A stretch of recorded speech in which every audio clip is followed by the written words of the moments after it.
Most of the time, I'm in high heels, on red carpets, hosting shows, interviewing icons, capturing the surface of power and beauty. But I've always wanted more than a perfect answer, more than a perfect outfit. I wanted truth and silence. And these rare moments when someone forgets about being watched. That's why I created this show, to go behind the closed doors, not just of luxury, but behind the human's mind, to ask real questions, even when the whole world expects small talk. And today, I'm not here for a premiere. I'm here for a conversation, not with a businessman, not with a wealthy person, but with a man who inherited a whole system. He opened blog and began to speak, not from power, but from reflection. So today, it's not about wealth. It's about when you have everything and something is still missing.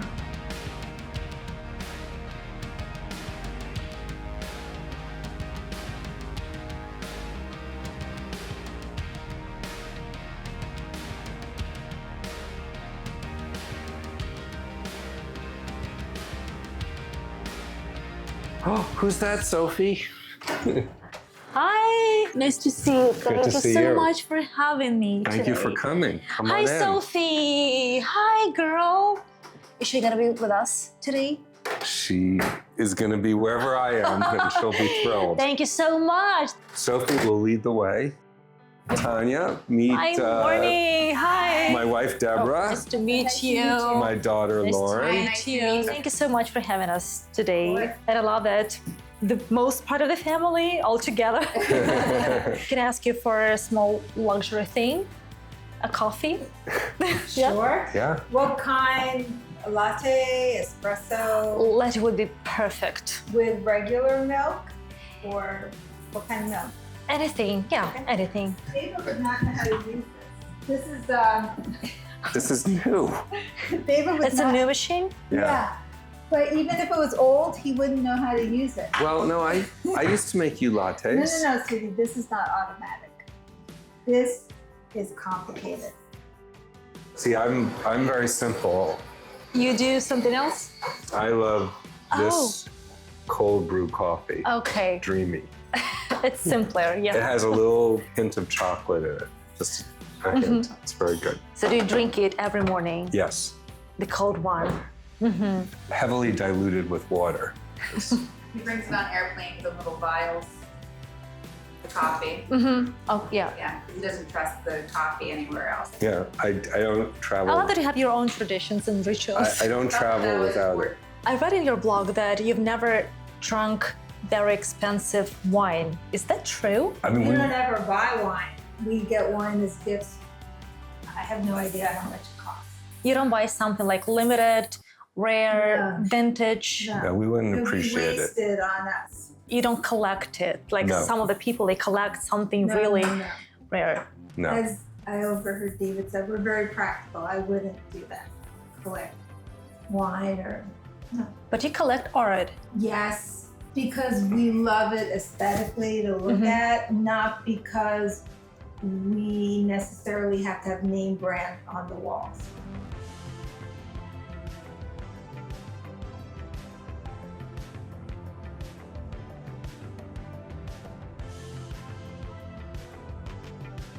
David, you were born with what many people spend their lives just trying to achieve. A fourth generation of family wealth. You worked in finance. You have been married for 40 years, raised 3 children. Is there any pain you have never spoken about, but not just because you can't, but because nobody asked?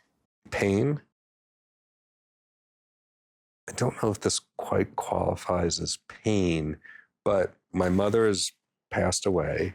My father is getting up in age. A lot of people in my family look to me as, for lack of a better word, the head of our family. A lot of people come to me for advice or whatever, and there's a certain loneliness in that sometimes, where, like, who do I go to? I don't have somebody to go to in my family who is that next generation to get advice from. So I sort of look in the mirror and say, oh, You're gonna be the one. I'm it. It's a little bit of being on your own in certain aspects of life and knowing that there's no one there who is going to give you guidance. Again, in certain aspects, I'm given a lot of guidance by my wife and my kids and other people. Yeah, so there's a little bit of a loneliness. And as a boy, I was I had times when I felt alone or lonely. And so I am susceptible to feelings of loneliness, even if it could be a time where I'm alone in the house, even just with Sophie, although Sophie helps a lot. I could sometimes feel a little lonely, or like a little adrift, like what. Mm-hmm. What causes this loneliness? Because you have a pretty big family. Well, they may not be around. And even if it's for a short period of time, could be for a day, could be overnight. I just don't like to be alone. Even if I know that the next day I'm not going to be alone, and I can feel that. Where do you find meaning today? Well, certainly in my family, in my writing, because that's really my vocation now, and then in helping people, which can be simply talking or making an introduction, or it can be in the area of philanthropy and supporting organizations who are doing a lot to help people, particularly during this time. Mm-hmm. And sometimes it can just be one-off, finding out that somebody really needs a helping hand, and what might be a relatively small amount of money to us can make a huge difference to them. And I really enjoy those opportunities because it makes me feel productive, gives me meaning, that to know that I've made a big difference in someone's life. If you hadn't been born into wealth, who do you think you would have become? Well, I've always had a tug between business and finance on the one hand, which is really what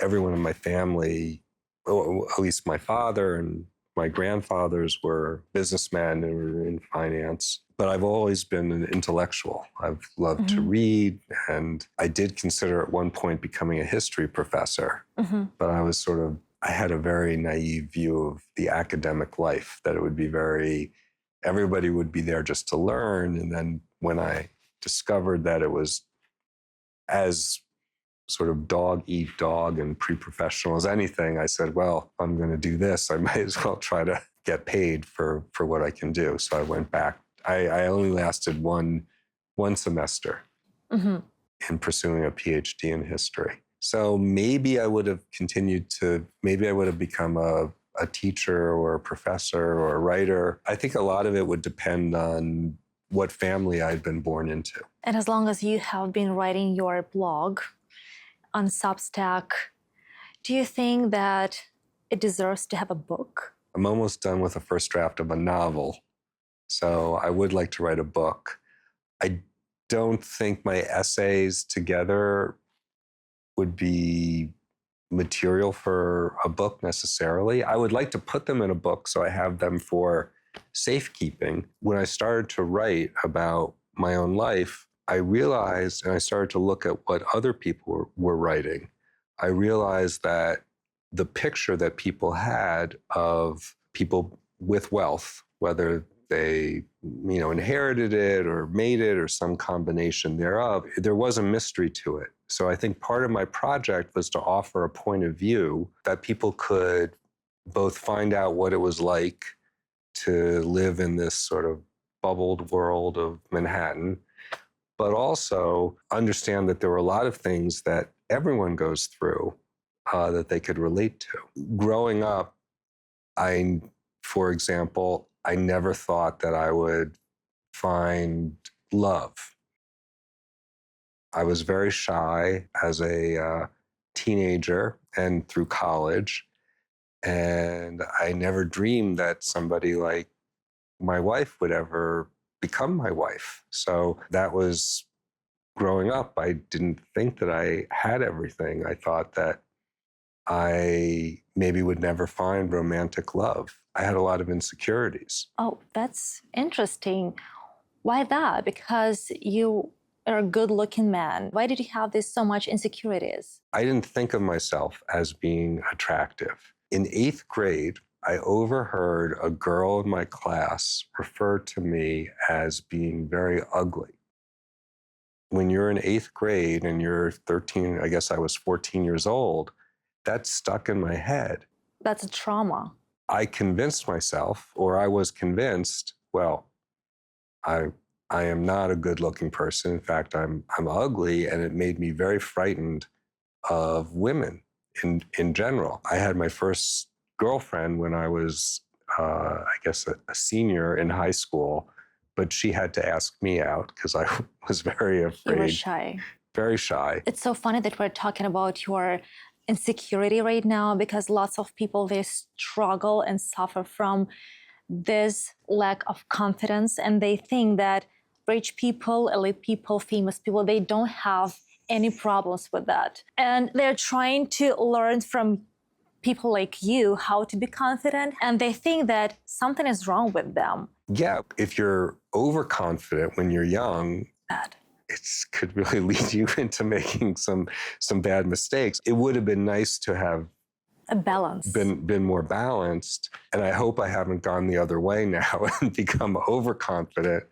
But I have my wife and my kids to keep me In balance, in a good way. Yes, they keep me very much in line. They're very watchful of anything that of me being overconfident. It's probably one of our most valuable pieces. Can I ask how much? When we bought it, it wasn't as expensive as it is now.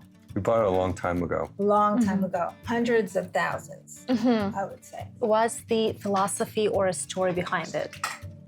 We had an art advisor who showed this to us, and we liked the fact that it was two people so entwined, so that there was that sort of symbolism of it. You know, she's a famous sculptress. She is also known for these giant spiders, which we would not like to have because she's scared of deathly bugs. afraid of me all too, bugs. really? Yes. To If there's a death. shriek in the house, it's her spotting a creature, and then I have to go save her. But we like this. And behind here, these are photographs, actually. We love this one photographer named Vic Muniz, who's from Brazil. And he takes famous works of art and puts his own sort of spin on them. These are after Andy Warhol had like these flowers. But they're made out of flour. This was his version of them. And because they sort of look three-dimensional, they really pop up. So we would never buy the actual Andy Warhol because that would be so expensive.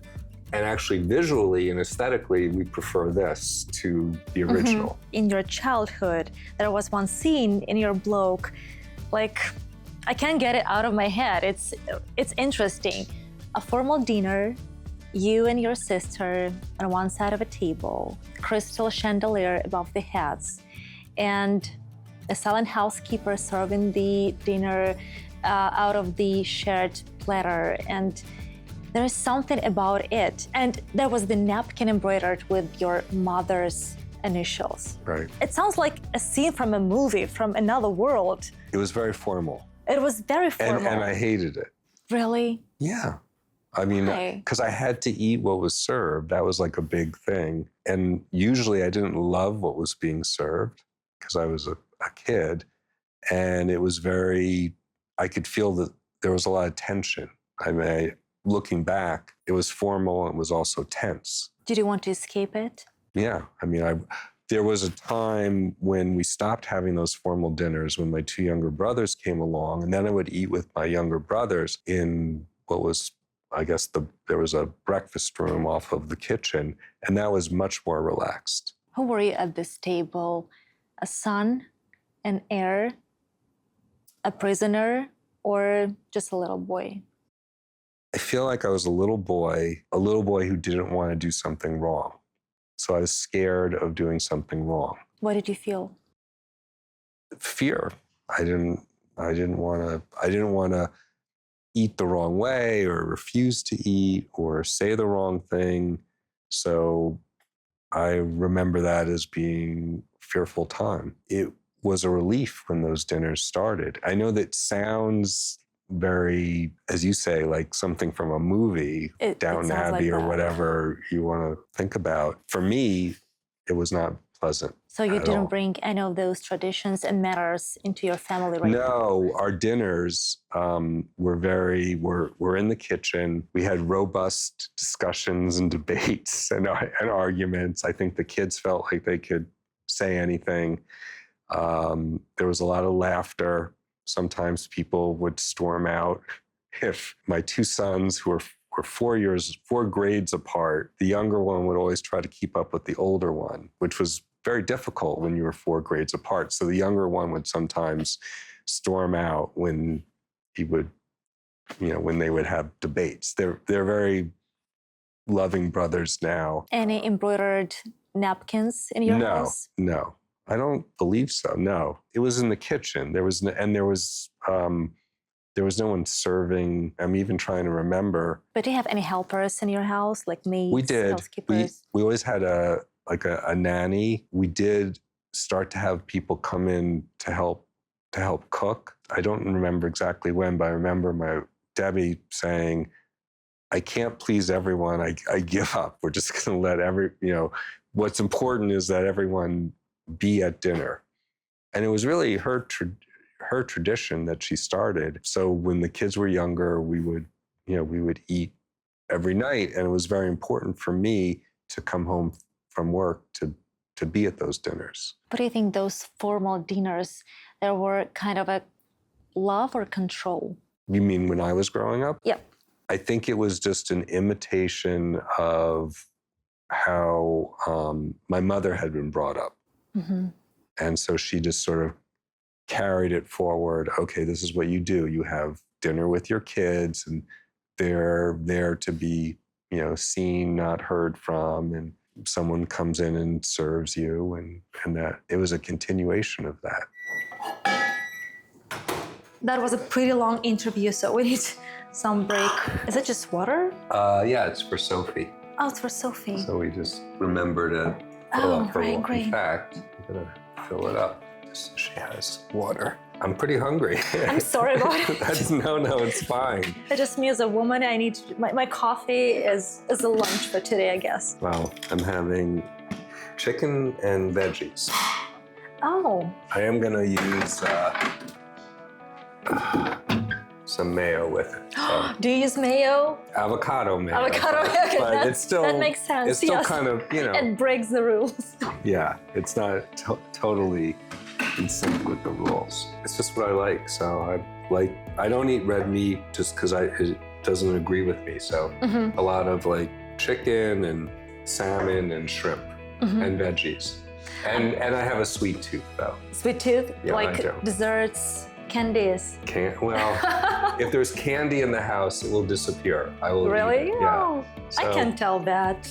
Well, But it's funny, like most of the people, they think that you're gonna take the lobster and caviar. No, I like simple food. I like pasta.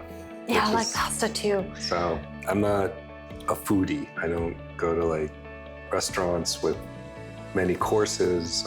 Something plain, something small, like I think it's the best. Who usually cooks in your house? We have a woman who used to cook for us, who would come in and prepare some meals for us, and she still comes in twice a week. And so she'll prepare like the vegetables and everything and leave it in the refrigerator, and then we'll eat it until... Do you like something delicious? I mean, to me, doesn't look delicious, but it's delicious. It's delicious. But I love petit fours we had from yesterday, and I was very disappointed to hear that somehow the chocolate babka was all You know up. chocolate babka?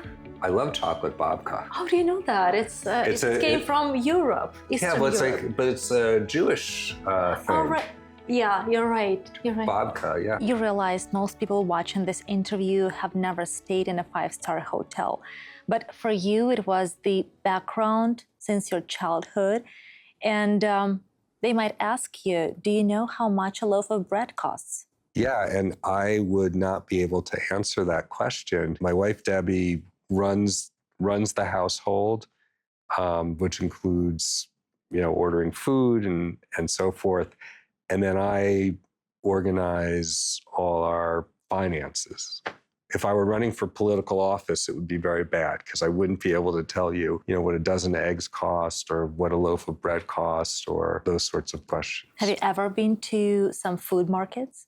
Oh yeah, I go all the time. But also in this neighborhood, it's very distorted. I mean, we have we order in sometimes from a diner around the corner, and if you just like a plate of pasta costs $30, which is a lot. Do you think that it's a lot for you, or just in general, like it's expensive? No, I think it's very expensive. The rents are very, very high here for all the stores. So everything around here is going to cost a lot more. And yes, I think one thing that people would find unusual is that for most things, I don't really pay attention to what the price is because it doesn't affect me if something costs $5 or $6 or $7. What did your parents give you besides resources? Thinking back of your family, of your childhood. My parents had different attitudes towards money. I would say my father, although his family was not as wealthy as my mother, was more free about spending. But he was somebody, or he is somebody he's still alive, who didn't really have a lot of needs. Like he didn't go in for all the things that you would think of men going in for, like cars or clothes or watches or anything like that. He was very basic in his needs. So I think you inherited these traits, right? I think so. I remember he hated to shop, and I think I inherited that from him. I remember one time, I think my mother told him he had to buy new shoes. And he said, I'm going to show you. He was very proud of how quickly he was able to buy new shoes. Like he said, and I came with him to the mall, and I think he went to a store that probably a chain called Florsheim. I don't know if it still exists, but he tried on one pair of shoes and said, I'll take it. Like he was so intent on buying a pair of shoes as quickly as possible. And then I remember when he took them home, they fell apart. So I remembered that, okay, if I'm going to try on shoes, I'm going to take some care with that. To buy something quickly, such a man's thing. Yeah, that was his attitude. And my mother, she was always afraid of her father, my grandfather, because he would watch how much she would spend. And so she always felt very constrained about spending because she didn't want to get a lecture from him about how much she was spending. And when he passed away, she actually started spending more money. She loved to buy clothes that looked almost exactly the same. Her closet was like 150 different like dark skirt and jacket outfits. Like she could tell the difference, but I couldn't tell the difference between one or the other. But woman knows that. Right. She liked nice things, but she also couldn't necessarily conceive of large sums of money. If someone wasted $1,000, she'd get very upset, but she would not be able to sort of put that into context. Mm-hmm. So one of the reasons I think that I am more free with spending money is that I have a mathematical mind. And so I think of, okay. Can you share that? What? Your mathematical mind. I have a very good idea because I keep track of our finances, of what we can afford and what is reasonable for us to spend. And it doesn't necessarily make a difference what the price of a loaf of bread is or eggs, or if I miss a workout appointment. Like my wife, Debbie, hates to waste that. But I'll say, well, if I have to miss it, I have to miss it and that's okay. It's not the end of the world because I can relate that in my mind to our finances. Like, does this make a difference or not? I know that you drive a Mini Cooper. Yes. And My question is, why is Mini Cooper? Because you can afford a luxury car. I'm a bad driver. Okay. I don't have great eyesight. I actually only see out of one eye, so I have very poor depth perception.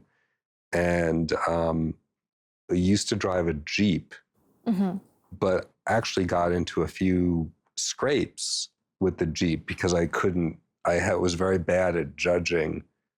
Like It was too large? It was too large. And these were not moving accidents. This was me getting out of a parking space and like spinning the wheel too quickly and scraping another person's car. So this happened 2 or 3 times. And then you decided that The Mini Cooper, I can park.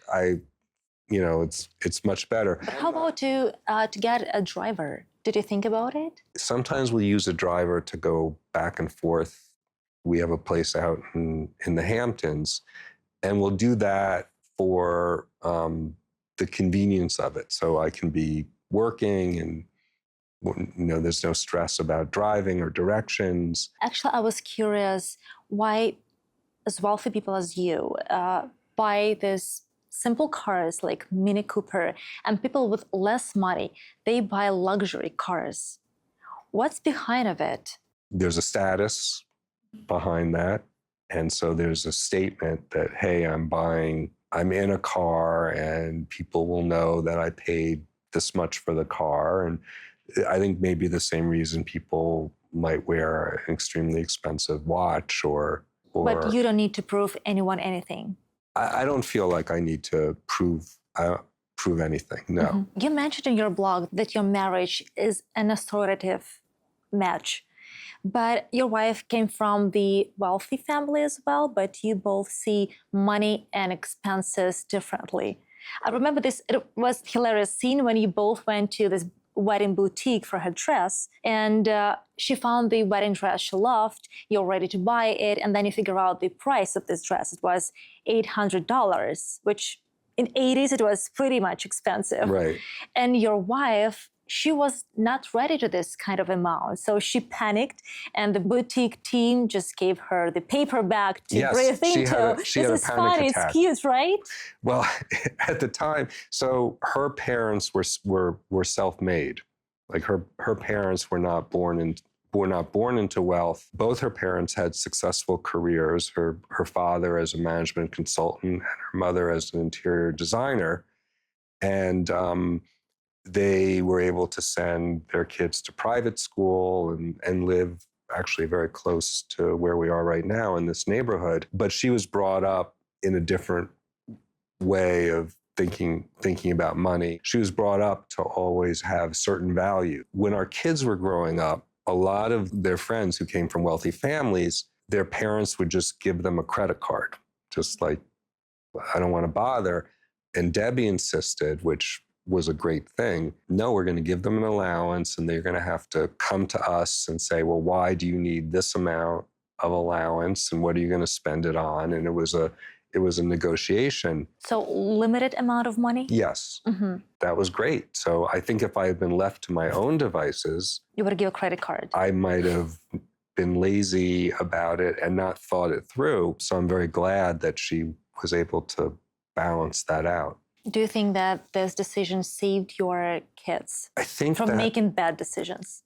Yeah, I think together we were a good balance. We really fit well together in terms of what her values were, what her strengths were, what my strengths were. I think our kids came out so far so good. I mean, they're all, you can never relax as a parent. Do you think that money fulfilled all your dreams in your life? No. Nope. No. I think having wealth makes life easier in many, many respects. But it was really my marriage and my children, and now Sophie.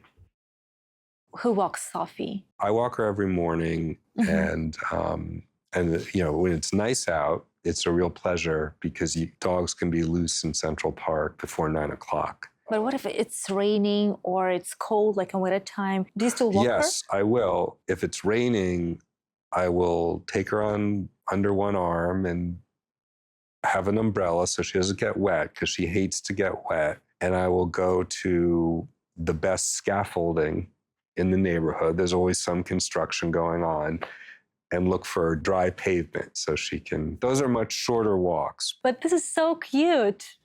I wish I could see that. Yeah, and then on the weekends, during the week, she has, there's a man who comes in and gives her one walk.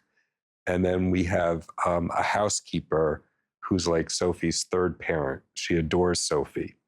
And so she likes to take her out. But yeah, on the weekends. And most of the time, you do that.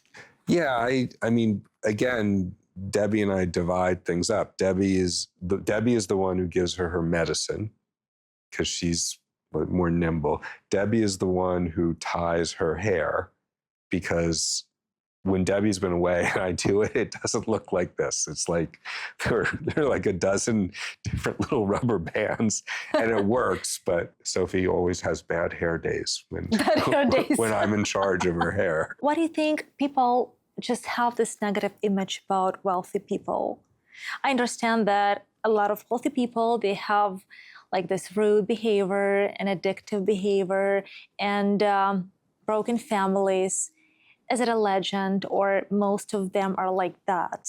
If you look at how wealthy people are portrayed in movies and TV, they're portrayed as very shallow, very materialistic, not having good values whatsoever in terms of honesty and integrity. Do you know these kind of people that fit this description? Well, some. I mean, we know we've experienced some people like that, but we don't feel comfortable. There are certain people who we always feel are competitive, and that makes us stressed.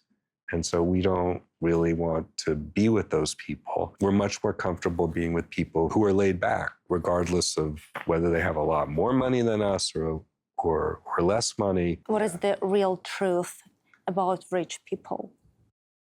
I think they're just as good or bad as anyone else. I'll make one caveat. I do think that being wealthy can give you a sense of entitlement, and I sometimes see that in a store. The people that I know are not like that, and also the people I know that Debbie and I know just tend to be, I mean, we gravitate towards people who we think are similar to us, and we're going to get along with them. We don't want to be with people who are going to make us feel uncomfortable. Being nice for wealthy people, is it a kind of second job, or it's inside? It's like anything else. It's inside. I will say that the wealthy people that we know also tend to be philanthropic and involved in various causes. And that's become an increasingly important part of our life. I do believe that when you are wealthy, you have an obligation to give back. And so we also tend to gravitate towards people who are, involved in causes that are helping people, and who do it in a way that's not necessarily doing it for the status, for having their name on something. Not that there's anything wrong with putting your name on something, but that's the calling, or you feel responsible for that? Responsible for helping people? Absolutely. I mean, I think one of my favorite sayings, it comes from a Jewish sage from the Talmud, is, if I am not for myself, who will be? If I am only for myself, what am I? And if not now, when? I think we did get that from our parents. I certainly got that from... What did they tell you? Like parents, like... Particularly my mother, and particularly actually during the later part of her life. I would say the last 25 years or so, she devoted her entire life to philanthropy. She started 2 very successful healthcare centers at Weill Cornell New York Hospital. And she had always been looking for something that she could grab onto. She was sort of an all or nothing type of person. She wanted something that she could just, obsess about. And then she found this, and it was the first time that I think she was really happy. I think about that as a source of fulfillment, feeling productive. Mm-hmm. I love, and so does Debbie, I love to help people, and I think our kids see us doing that, and I think that they have that as well. Is it too hard to raise children in the abundance? I don't think it's too hard. I think to say there are challenges, somebody listening to this interview would say, well, I'd like those challenges, right? I'd like the challenge of abundance. I don't think it's too hard. I think you have to work on it. I think you have to take your responsibility as a parent and be intentional about it, and give a lot of thought to what you're doing and what you're saying about wealth and money. You know, I've encouraged, I have 2 children who are married, and my biggest advice to them about marriage and money is to be communicative, to don't, be open. Because I think sometimes surprises or keeping something hidden, that can cause a lot of problems.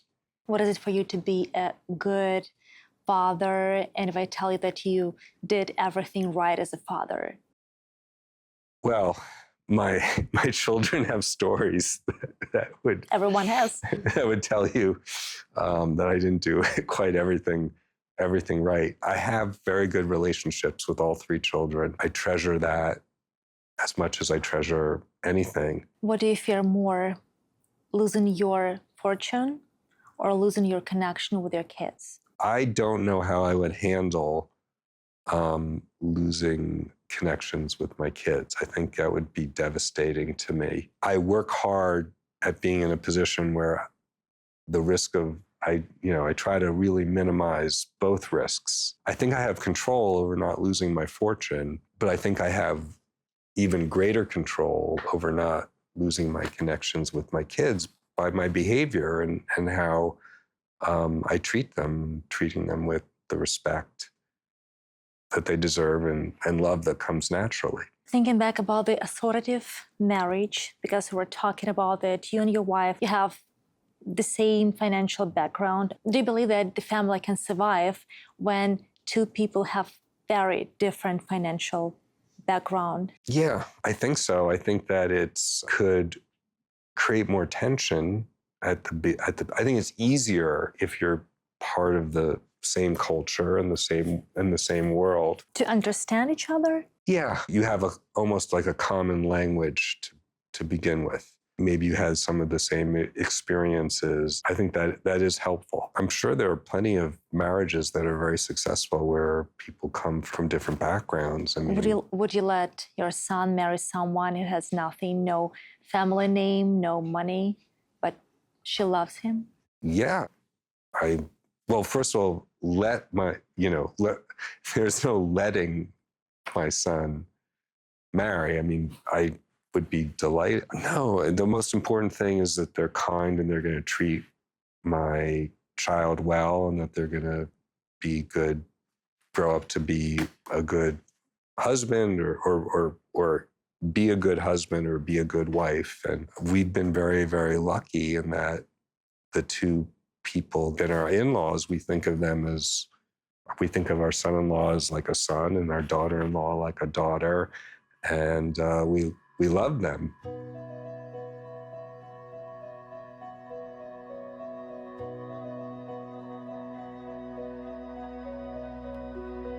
This is Olafur Eliasson, who I really, really love as well. That is probably my favorite piece that we own. What's that? Oh, that's also by the Brazilian artist Vic Muniz, and it's based on a hammershoy, but it's made with pigment. If you went close up, you'd see it's powder.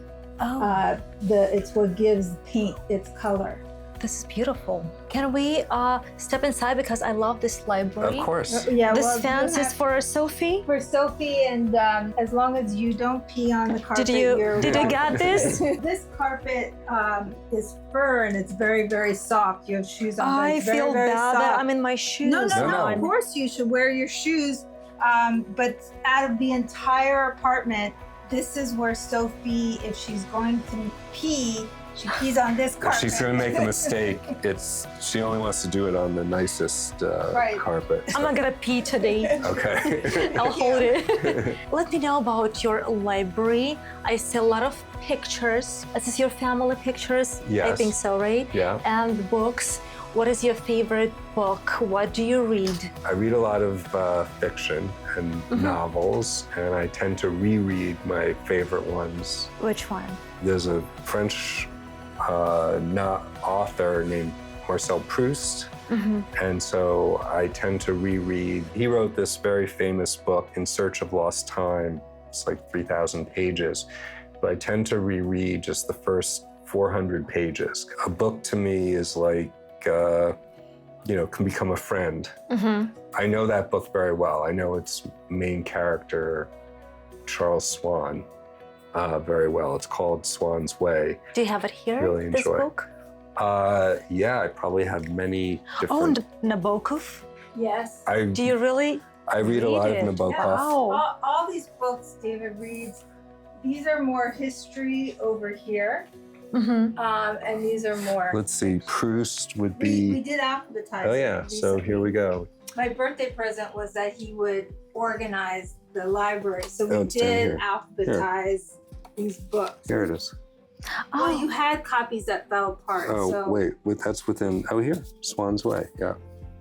No, that's not the one that you always read. The one you read is always falling apart. Yeah, but this is the newest translation Oh. by Lydia Davis, and it's the best one. So yeah, here, Swan's This is Way. it? Oh, this is the and- one? And it's gone through 3 or 4 different translations. This is the latest translation. Most people think it's the best. It's by a very talented writer named Lydia Davis. So It looks like a vintage.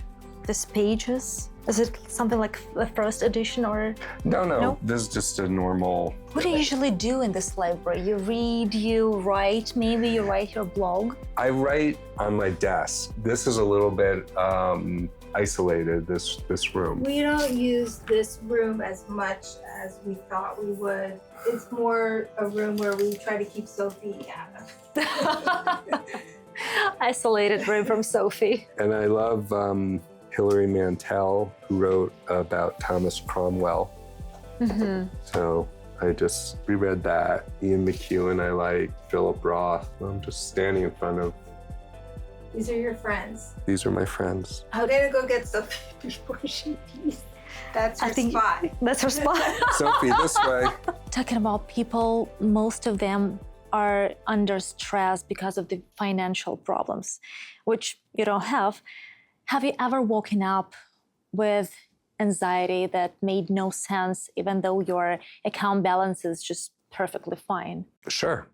I could have, if I feel like I haven't done everything that I'm supposed to do. So, we all assign ourselves different tasks that may not have very much to do with money. It may be that it's Wednesday and I try to write a post every Saturday, and it's very important to me, and I am struggling to find the right words, and time is ticking away. That can cause stress, or it could just be something within the family that I'm worried about. No extended family in particular is perfect, so there can be issues taking care of aged relatives. It can be a lot of different things. I am naturally a person who worries. I mean, I'm a worrier. I usually wake up I would say 6:30 usually, sometimes much earlier. And what time does your housekeeper come? She comes at 9. When she comes, she works at keeping the house clean, and she spends a fair amount of time with Sophie, and then she'll leave when her work is done. She loves being here, so. I would ask you, maybe you won't like this question, but we know that people and the money access, have you ever felt that you envy someone? Not because of money, maybe for their freedom. Well, I've envied people for money. For money? Oh, yeah. You can be very wealthy and still have envy for those who are in whatever Higher. the tier is. Oh, yeah, As like millionaires and the billionaires? absolutely. I mean, I know people who are, multiple times wealthier than we've ever been. And I know for a fact that they were not happy with just how successful they were. No. Yes. I worked in an industry where people got paid a lot of money, And I remember one of my mentors telling me how if they gave somebody a bonus of $3 million, these are real numbers, and they were in the same kind of position as someone else who got $4 million, the $3 million person would be very unhappy knowing that the other person got $4 million. It's unfortunately hardwired into our brains. Now, I don't think that at this point I'm not envious, but when I was younger, I definitely had always, I felt like, well, I've had this great start. I have connections. I think I'm talented in terms of analysis. Mm-hmm. So why aren't I doing as well as the most successful peers that I could point to? Because there's always somebody, many people who are going to be more successful, wealthier. And so if you're of a certain frame of mind, and I think most people are, you say, well, why aren't I doing better? There's insecurity at every level. David, you were born into a wealthy family where wealth was never a dream. It was your background and you had it since the beginning. It was always with you. But yet I know that even people who have their wealth, they still can feel lonely, misunderstood, and out of point. If we stepped into your innermost room right now, the deepest one, where you're not rich, you don't have anything like that, you're just human being, who would we meet? Who would we find there? That's really scary. I'd like to meet that person too. No, I think that you would meet somebody who feels vulnerable, who's very tough on himself, but also feels very capable based on everything that he's gone through, and maybe has some wisdom. That's the best I can do. It's real, it's so hard to, what your question highlights is it's impossible to really be in someone else's mind, and even to be in your own mind. I think you'd meet somebody who probably has, you'd probably want to run away from that person because they'd constantly be talking. Since I do have an interior monologue going on in my head many times, or quite often, as I'm just walking. Now, obviously not when I'm talking to somebody, but when I'm by myself, I'm talking to myself pretty. What is this monologue about? Constantly. It's just Usually. whatever is going on, whatever I'm observing, or Does it include criticism? Oh, sure. What are you proud of today? I'm proud of my various roles. I'm proud of being a good husband and father, brother, son. Grandfather, I guess, and because grandfather, you're so happy to have your grandkids. Yes, I am happy and proud of the person that I've become. Family is more important than fortune? The answer to that question is yes, but it's hard. It's always hard to untangle a life, right? Like the different threads that make up a life. Would I have the same? I wouldn't have been. I am whoever I've come to be, and part of that has been my experience in my career, and I think that does define part of me. So does my family. So it's very hard, I think, to untangle different threads of anyone's life. I wanted to show you something that's very meaningful to us for our 25th wedding anniversary. I made a book of every letter and note David ever wrote to me. And whenever he traveled, he calls me SP for Sweetie Pie. Oh my God, that's so sweet. So look, I'm beginning my flight to Denver, en route to Vancouver. So whenever he traveled for work, he'd write to me. And then I wrote him a little note. This is the wig I was wearing the night I met him because we were at a Halloween party. And then this is the very, very first card he ever gave me. That's the card. The card. 84. Yeah, 1984. 1984. What was in this card? Well, it's here. It was basically Too private to read, but No. Yeah. We gave this book to our children. It's it was PG or G rated. I wrote that before I met Debbie, I was very good at hailing taxis. But then after I met Debbie, she distracted me so much that I lost my touch. I think that was basically it. And we had a very special person put this book together. And the pictures of your kids, Yeah, your that's family. I'd go on a trip or Like sometimes to LA. sometimes I will now hand her a Word document because I'll write her a letter if I have a thought. When you're separated. No, Yes. even when we're together, sometimes Sometimes in the morning I'll wake up and he'll have a letter. Not as often as I would like, because now he writes for Substack. But it used to be, I got more letters, but It's true. okay. What did you find? Oh, Usually. it's usually about our relationship or something that happened and how important we are to each other. He's very good with words. So I always knew he was a good writer. Where did you find such a romantic guy I don't know. right now? Well, actually, I'm hesitant to show this book to husbands because they get very angry. They said, "Why, now you spoiled it for the rest Wives of are us. going to be very angry not to receive this. Why don't I letters. get all these letters?" But anyway, But this is not everyone likes to everything. write. I think this is your life. This is your love book. Well, this is, 15 years ago. Yeah. We're gonna have a volume 2.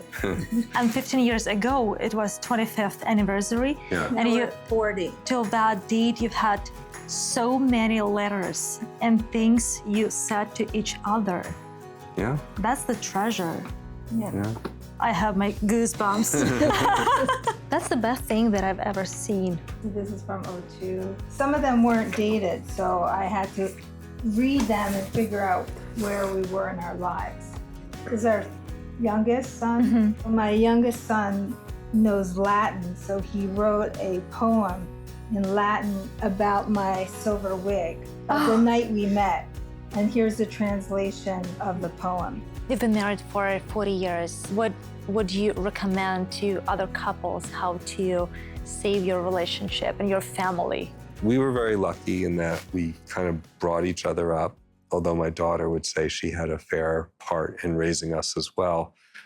I think that making each other laugh, is a big deal. Humor is a really good weapon in any relationship, but I think we've been pretty communicative over the years, and we're pretty good now at reading each other's moods and minds. I think being loyal and considering, I think not being competitive with your spouse is very important. I've never felt competitive with Debbie, and she's never felt competitive with me. What's something good for her is something good for me, and vice versa. And I just wrote a post that came out this morning. I think whatever you want to define as being attractive, I think being attracted to each other, wanting to spend time with each other, being happy when we see each other. David, thank you so much for being honest,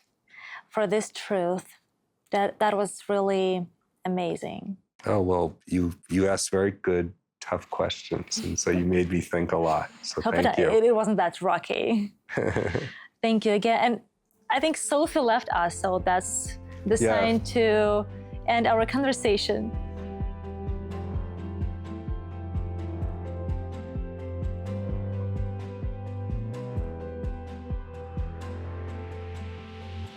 And if there's one thing I've learned is that even behind the gates of privilege, there's still a room where everyone is just human. My name is Tania Rubis. Thank you for being here. And until next time, stay curious, but not about what people have, but about who they really are. Thank you. Bye.